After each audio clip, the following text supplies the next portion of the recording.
Roll camera. Speed. Got it. And action. 1, 2, 3, 4.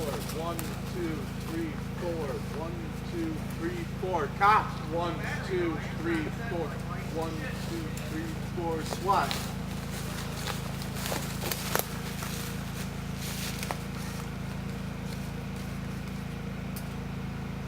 And cut. Cut.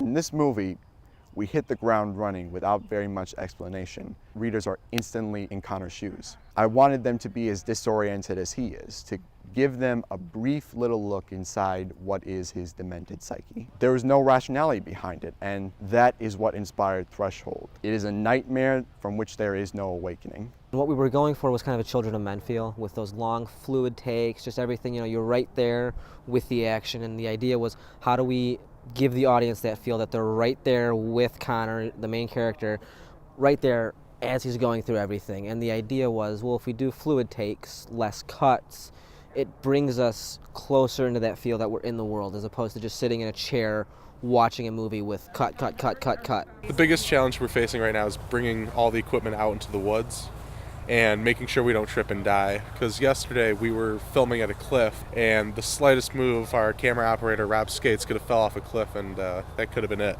So, very talented cast and crew on board. I'm very happy to have everyone here. It's physically challenging because every shot is on the Steadicam, and sometimes just holding still and trying to execute what would, I guess, effectively be a lock-off shot is very, very taxing with the Steadicam because you're trying not to move it. Usually you're moving. It's much easier to walk along with somebody than it is to stand still. So we've had a combination of those, and then, you know, some running shots with an actor who I think is half my age and in much better shape. One of the major challenges was we had a lot of these really long Steadicam shots which covered a lot of ground. So luckily we had these massive HMIs that just pretty much lit like the entire place, and we had to make sure that we put some blue gels on it so we could get this kind of like moon effect. We managed to do it every time before the sunrise. We were shooting at the bridge, and the Jeep pulled up, was rimmed pretty nice and detailed. There's a lot of movement. It's about 4 different times I had to rack. It was definitely the most challenging shot we've had to pull off so far. It was a great moment. When we finally got the shot, everybody kind of stood up and applauded. I've never had that happen before on a film set, so that was kind of cool. It was a good feeling. This experience has been one of the more pleasant shoots that I've been on, and one of the more fun. There's no yelling, there's no egos. Things are organized in a very professional fashion, and I think everybody's having a really good time. And that's the most important thing to me, and I can't stress enough that we all got into this to have fun. And I've been on so many shoots that are simply not fun, that you're looking forward to going home.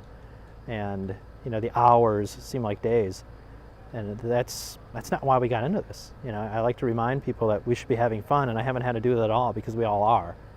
And I think it speaks to the team that Jeremy's put together. Well, in the moment we call action and the scene is being played out and the little red light is on the camera, from what we've gone through to set this up, it's that quick moment where I'm like, is this really finally happening?